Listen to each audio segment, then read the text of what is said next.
Elena Nkomo était l'héritière d'un empire hôtelier florissant bâti par son défunt père dans toute l'Afrique de l'Ouest. À seulement 32 ans, cette femme d'affaires redoutable dirigeait un consortium de 15 hôtels de luxe s'étendant de Lagos à Accra, en passant par Abidjan. Diplômée de Harvard Business School, elle parlait couramment 5 langues et était respectée tant localement qu'internationalement. Ses cheveux naturels, qu'elle portait fièrement en couronne tressée, témoignaient de son attachement à ses racines yoruba. Mais derrière les chiffres astronomiques, les conférences internationales et les sourires devant les caméras de Bloomberg Africa, Elena Nkomo était une femme profondément seule. Orpheline depuis l'âge de 18 ans, elle avait consacré sa vie à faire fructifier l'héritage paternel, négligeant sa vie personnelle. Desmond Okafor entra dans sa vie lors d'un gala caritatif au Eco Hotel de Lagos, où Elena prononçait un discours émouvant sur l'autonomisation de la jeunesse africaine. Cet homme de 35 ans, originaire du delta du Niger, possédait un charisme naturel qui faisait se retourner les têtes. Grand, athlétique, la peau caramel dorée, il portait ses cheveux courts avec une barbe parfaitement taillée. Consultant en images de profession, il avait étudié la psychologie à l'université d'Ibadan, mais n'avait jamais vraiment réussi financièrement. Ce soir-là, vêtu d'un smoking qu'il avait loué pour l'occasion, Desmond s'approcha d'Elena avec une assurance calculée. « On dirait que même les étoiles de Lagos brillent un peu moins fort quand vous parlez, Madame Nkomo, » lui dit-il avec un sourire éblouissant qui révélait de dents parfaitement blanches. Elena, qui d'habitude détestait les flatteries, baissa sa garde. Desmond la faisait rire avec ses anecdotes sur la haute société nigériane. Il l'écoutait parler de ses projets d'expansion en Afrique de l'Est. Il l'admirait, ou du moins en donnait-il l'impression, avec un talent d'acteur consommé. En 6 mois, il avait conquis son cœur avec une stratégie méticuleusement orchestrée. En 12 mois, ils étaient mariés, dans ce que la presse nigériane appela le mariage de la décennie. La cérémonie traditionnelle Yoruba eut lieu dans le compound familial des Nkomo à Ibadan, suivie d'une réception somptueuse au Four Points Sheraton. Elena portait une robe à saut hoquet tissée de fil d'or, tandis que Desmond arborait un agbada blanc brodé de motifs royaux. 800 invités triés sur le volet, incluant des ministres, des diplomates et des magnats des affaires, célébrèrent leur union. 1 mois à peine après le mariage, le destin frappa avec une cruauté implacable. Elena revenait d'une réunion stratégique tardive avec les investisseurs de son nouveau projet hôtelier à Abuja. Il pleuvait des cordes cette nuit-là, et les routes nigérianes, notoirement dangereuses, étaient encore plus traîtresses. Son chauffeur personnel, Emeka, un homme loyal qui travaillait pour la famille depuis 15 ans, fit une embardée pour éviter un camion mal garé qui bloquait la voie. Le véhicule fit 3 tonneaux avant de s'immobiliser contre un palmier. Lorsqu'Elena ouvrit les yeux à l'hôpital universitaire d'Abuja, entouré de machines et de perfusions, son premier mot fut « Desmond, il va bien ?» Mais c'était elle qui était grièvement blessée. Le docteur Adebayo Ogundimu, neurologue réputé formé à Johns Hopkins, entra dans la chambre le visage grave.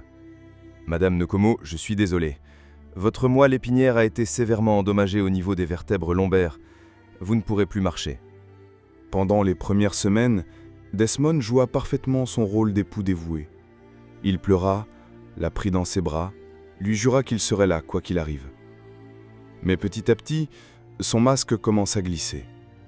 Ils passaient de plus en plus de temps hors de leur manoir de Victoria Island, prétextant des rendez-vous professionnels. Il évitait les moments d'intimité, la regardait parfois avec dégoût quand il pensait qu'elle ne le voyait pas. Le manoir Nkomo, cette demeure coloniale de style britannique, rénovée avec goût, avait été entièrement réaménagée.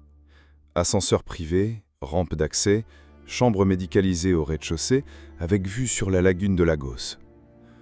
Tout ce que l'argent pouvait acheter pour faciliter sa nouvelle vie. Un soir, alors qu'Elena essayait de le retenir à la maison pour dîner ensemble, Desmond lâcha ses vrais sentiments. « Je suis désolé, mais j'ai besoin d'air. Je ne suis pas un aide-soignant, Elena. Je ne me suis pas marié pour ça. » Puis il claqua la porte du manoir et disparut dans la nuit lagosienne. « On devrait engager quelqu'un pour m'aider avec l'entretien de la maison », lança Desmond un matin, évitant son regard. C'est ainsi que Vanessa Ogbonna entra dans leur vie. À 26 ans, cette jeune femme originaire d'Enugu possédait une beauté tape à l'œil qui contrastait avec l'élégance naturelle d'Elena. Peau caramel plair, cheveux défrisés blond platine, forme généreuse, mise en valeur par des vêtements toujours trop serrés, elle se présentait comme assistante domestique, mais son CV était aussi mince que ses intentions étaient transparentes. Le matin de son arrivée, elle descendit d'un Okada taxi vêtue d'un chemisier blanc translucide, d'une jupe rouge écarlate qui s'arrêtait à mi-cuisse et de talons aiguilles dorés qui claquaient sur le marbre du hall d'entrée. Elle jeta un regard calculateur aux œuvres d'art yoruba qui ornaient les murs, aux lustres de cristal importés de République tchèque, aux meubles en acajou massif. Vanessa prit rapidement ses aises dans le manoir Nkomo. Elle parlait fort dans le couloir, s'adressait à Elena avec une fausse politesse teintée de mépris. « Madame veut autre chose ?» ou « Madame a encore besoin de moi pour lui tourner les pages de son livre ?» Un après-midi particulièrement humide de la saison des pluies, Elena lisait sous le manguier centenaire de la cour arrière, cherchant un moment de paix. Vanessa arriva en trombe, un seau d'eau savonneuse à la main. « Qu'est-ce que tu fais encore là? Tu ressembles à une statue rouillée !» lança-t-elle avec insolence. Elena leva les yeux, conservant sa dignité malgré la provocation. « Jeune personne », répondit-elle calmement. Mais Vanessa, dans un geste d'une violence inouïe, renversa brutalement le contenu du seau sur l'Elena. L'eau jaillit, froide et savonneuse, trempant ses vêtements, ses cheveux, son livre, éclaboussant son fauteuil roulant. Cette nuit-là, Elena ne pleura pas.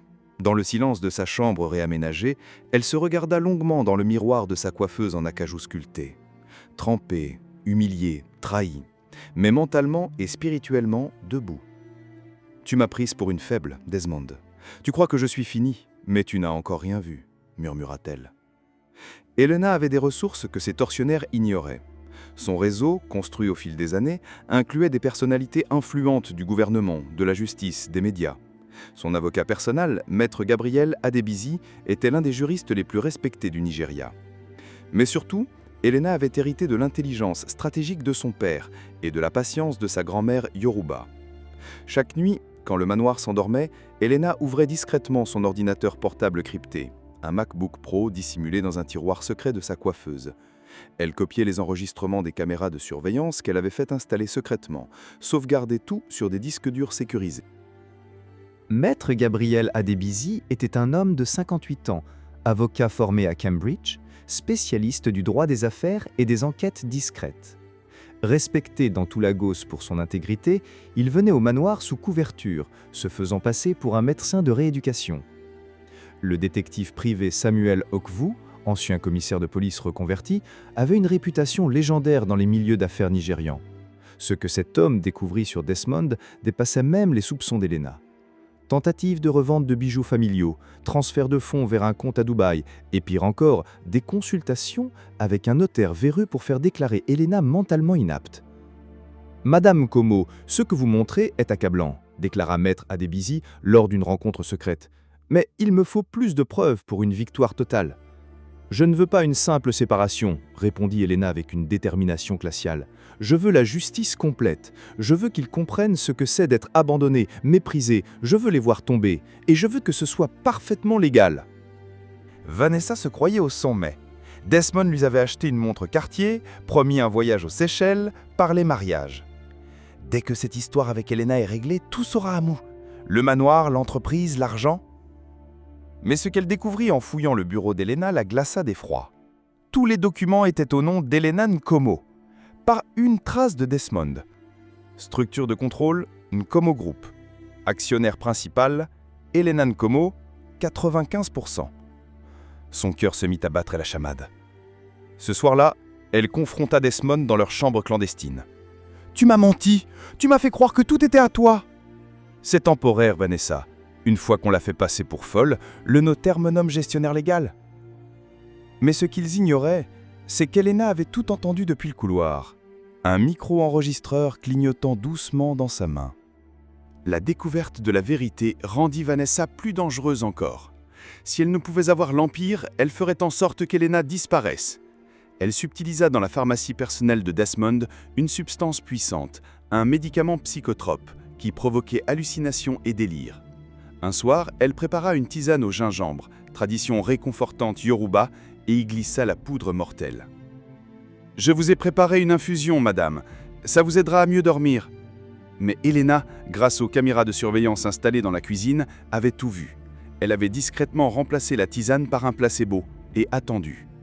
1 heure plus tard, Vanessa fut réveillée en sursaut par des lumières aveuglantes. 3 policiers étaient dans la chambre, accompagnés de Maître Adebisi et du détective Oku.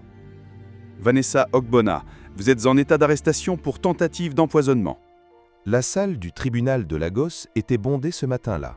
Journalistes de Channels TV, NTA et BBC Africa, avocats, familles, curieux, tout le Nigeria voulait voir le procès de la femme paralysée contre son mari traître et sa maîtresse empoisonneuse. Elena fit son entrée dans un tailleur ivoire parfaitement coupé par le créateur nigérien Deola Sagoe, ses cheveux tressés en couronne royale ornée de perles ancestrales. À côté d'elle, Maître Adebisi portait sa robe d'avocat avec la dignité de 40 ans de carrière. Sur le banc des accusés, Desmond et Vanessa, en uniforme de prévenu, avaient perdu toute leur superbe. Le juge Olumide Akintola, magistrat respecté de la haute cour de Lagos, frappa son marteau. L'audience du procès opposant Madame Elena Nkomo aux prévenus Desmond Okafor et Vanessa Ogbonna est ouverte. Après délibération, cette cour déclare Vanessa Ogbonna et Desmond Okafor coupables de tous les chefs d'accusation. Vanessa Ogbonna est condamnée à 10 ans de prison ferme. Desmond Okafor est condamné à 12 ans de réclusion, assorti de sanctions financières et d'interdiction de gestion. Vanessa hurla, s'effondra. Desmond resta figé, détruit. Elena, elle, tourna calmement son fauteuil et sortit du tribunal sous les applaudissements respectueux d'une nation qui venait de voir une reine triompher sans ses jambes. Ce soir-là, dans la véranda du manoir donnant sur la lagune de Lagos, Elena s'installa pour admirer le coucher de soleil. Dr Gabriel Awolowo, son ancien fiancé revenu dans sa vie, s'approcha avec 2 tasses de thé. « Tu es libre, Elena.